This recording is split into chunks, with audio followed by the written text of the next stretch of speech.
Tehran के मगरिब में मुसलसल शदीद धमाकों की आवाज़ें सुनी गई हैं। ईरान के सरकारी मीडिया ने तेहरान धमाकों की तस्दीक कर दी है। अरब मीडिया के मुताबिक इसराइल ने अस्फहान में फ़ज़ाई हमले किए हैं। इसराइल ने ईरान के शिमाली शहर क़ुज़वीन पर बमबारी भी की है। ताज़ा तरीन खबर जिससे आपको मुत्तला किया जा रहा है, जो इत्तलात हम तक मौसूल हुई हैं। एक बार फिर इसराइल की जानिब से ईरान के इलाक़ाजात में कार्रवाइयों का आगाज़ कर दिया गया है।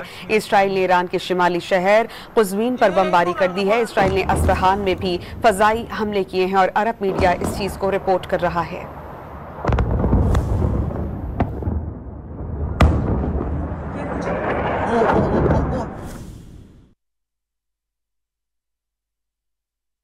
तेहरान के मगरिब में मुसलसल शदीद धमाकों की आवाज़ें सुनी गई हैं। ईरान के सरकारी मीडिया ने तेहरान धमाकों की तस्दीक कर दी है। अरब मीडिया के मुताबिक इसराइल ने अस्फहान में फ़ज़ाई हमले किए हैं। इसराइल ने ईरान के शिमाली शहर क़ुज़वीन पर बमबारी भी की है। ताज़ा तरीन खबर जिससे आपको मुत्तला किया जा रहा है, जो इत्तलात हम तक मौसूल हुई हैं। एक बार फिर इसराइल की जानिब से ईरान के इलाक़ाजात में कार्रवाइयों का आगाज़ कर दिया गया है। इसराइल ने ईरान के शिमाली शहर क़ुज़वीन पर बमबारी कर दी है। इसराइल ने अस्फहान में भी फ़ज़ाई हमले किए हैं और अरब मीडिया इस चीज़ को रिपोर्ट कर रहा है।